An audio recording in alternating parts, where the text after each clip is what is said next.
ስሙት እስቲ ሐላል ፒክአፕ ላይን ፓርት 5 ሐላል ፒክአፕ ላይን ጀዝባ ከየት ነው ደግሞ የመጣችው? እጂ አዲስ ስታይል አምጥታችኋል። ደግሞ ሐላል ፒክአፕ ላይ ፒክአፕ ግጫችሁ ቢስሚላህ ፒክአፕ ግጫችሁ የምን አባታችሁ ሐላል ነው ደግሞ እንዴ?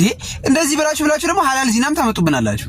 ሐላል ጠበሳ የሚባል ታሪክ የለም። ሴትዮ ሐላል ጠበሳ፣ ሐላል ጅንጀና፣ ሐላል ቦይፍሬንድ ገርልፍሬንድ የሚባል ታሪክ የለም። ሐላል ጋብቻ ብቻ ነው ያለው። እንዴ ጭራሽ አምስተኛው ላይ ነው ደግሞ ሜንሽን ያደርጉኝ እኮ። ከዚህ በፊትም 4ም 3ም ምናምን አለው። ቁጥር አምስተኛው ነው ይሄ። ፒክአፕ ላይ እየጨረሰ ፒክአፕ ላይ እየጨረሰ ገጣባ ከዛ ሱቢ ሌላ ነች፣ መግሪብ ሌላ ነች፣ አስርስ ሌላ ነች። ኢሻ እንድትሆኝ ይፈልጋለሁ። ረዛ ማት ወጣባችሁ ፒክአፕ ላይ ፒክአፕ ይጭሽ። አዳዕወቱ ኢለላህ ወደ አላህ መንገድ መጣራት ወደ አላህ ከምንቃረብባቸው ታላላቅ መንገዶች ውስጥ ዋነኛው ነው። ነገር ግን ሰዎችን ወደ አላህ መንገድ በምንጣራበት ጊዜ፣ ሰዎችን በምንገስጽበት ጊዜ፣ በምንመክርበት ጊዜ አንዳንዴ ስሜት ይቀላቀልብናል። እንደዚህ አይነት ስሜቶች ወደ አላህ መንገድ እንቃረባለን ብለን እየለፋንለት ያለውን ዳዕዋ የሚያበላሽብን ተግባር ስለሆነ ልንጠነቀቀውና ልንርቀው ይገባል። ይህ ወንድማችን ሚዲያ ላይ የተሳሳቱ ወንድም እህቶችን በቻለው አቅም ለማረም የሚጥር ወንድም ነው። ክልክል የሆኑ ነገሮችን ማውገዙ በጣም የሚበረታታ ተግባር ነው። ሐራም ሲሰራ መቃወሙ፣ ሰው ወደ ጥፋት ሲሄድ አይሆንም ማለቱ በጣም ጥሩና የሚበረታታ ነገር ነው። ነገር ግን ይህ ወንድም እያደረገ ያለው አካሄድ፣ እያደረገ ያለው ዳዕዋ ቁርአንም የነቢዩ ሰለላሁ ዐለይሂ ወሰለም የዳዕዋ ሂደትም አጠቃላይ የሰለፎች የዳዕዋ ሂደት ሁሉ የማይደግፈው ከሸሪዓ ውጭ የሆነ ስሜት የተቀላቀለበት አካሄድ ነው።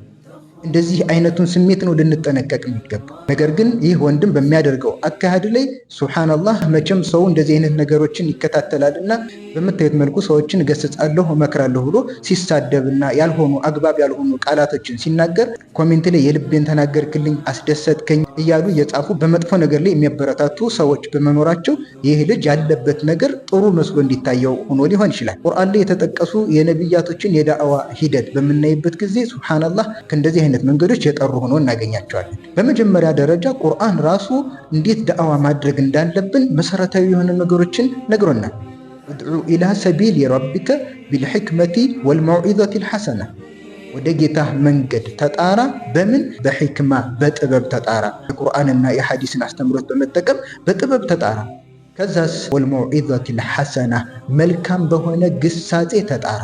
ይህ ልጅ የሚያደርጋቸው ነገራቶች፣ በዚህ መልኩ የሚጣራባቸው ነገራቶች መውዒዘት ልሐሰና ነው። ቁርአን መልካም ግሳጼ ብሎ ይቆጥረዋል። ይህንን ኢሻ እንድትሆኝ ይፈልጋለሁ። ረዛ ማት ወጣባችሁ ፒክአፕ ላይ ፒክአፕ ይጭሽ። ቀስ ብለን የምናደርገውን ነገር ራሳችንን በቁርአን ሐዲስ ልንፈትሽ ይገባል። ላይክ ስለበዛ አይደለም፣ እይታ ስለበዛ አይደለም። ይህ ሁሉ አጨብጫቢ ባጢል የሆነን አካሄድ ሐቅ ሊያደርገው አይችልም። ስለዚህ ዳዕዋ በመጀመሪያ ደረጃ ኢኽላስ ይፈልጋል። ከዛም በኋላ ዳዕዋ የምናደርግበት አደራረጋችንም ቁርአንና ሐዲስ የሚደግፈው መሆኑ አለበት። መቃወም ብቻ አይደለም የሚፈለገው፣ የምንቃወምበት መንገድ ቁርአንና ሐዲስ ያመላከተበት መንገድ ሊሆን ይገባል። በዚህ አይነት መልኩ እንደዚህ አይነት ስድቦች ሱብሃንአላህ ከየት እንዳመጣቸው አላውቅም። ቁርአን ሐዲስ አጠቃላይ የሱና መንገድ ይህ እንደዚህ አይነትን አካሄድ አይደግፍም። ምክንያቱም ሰዎችን መገሰጽ ማለት ያ ያረምከውና የገሰጽከው ሰው ከጥፋቱ እንዲመለስ ነው የሚፈለገው። ነገር ግን በዚህ አይነት መልኩ እኔ የሚያደርጋቸውን ስድቦች መድገም አልፈልግም። በዚህ አይነት መልኩ እንደዚህ ተሰድቦ ሰው እንዴት ነው የሚመለሰው? ለነፍስያ ደስ ሊላት ይችላል። አቀመስኳት እንዲህ አደረግኳት ሲባል ለነፍስያ ደስ ሊላት ይችላል። ነገር ግን ቁርአን ሐዲስ ይህንን አስተምሮት አይደግም።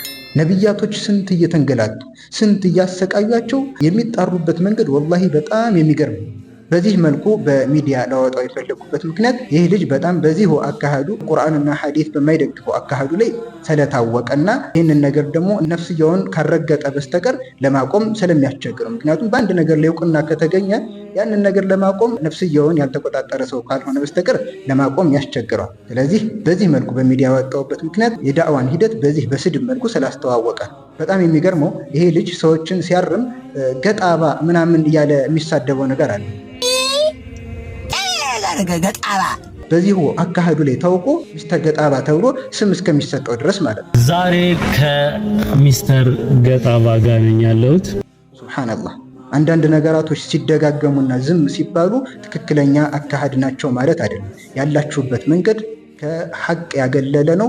ልታስተካክሉ ይገባል። ይህንን ነገር አይደለም ወደ አላህ መንገድ መጣሪያ ብላችሁ ልታደርጉት ይቅርና የእስልምና አስተምህሮትም ሊሆን ስለማይችል በዚህ አይነት መልኩ የዳዕዋን አካሄድ ማበላሸት ተገቢ አይደለም። ስለዚህ ወንድሞች ከጥፋታችሁ ታረሙ። ይህ ሲባል መጥፎ እየተሰራ ዝም እንበል ማለት አይደለም። መጥፎን ነገር የምናወግዝበት ነገር ራሱ መጥፎ ሊሆን አይገባም። ሰላሙ አለይኩም ወራህመቱላሂ ወበረካቱ።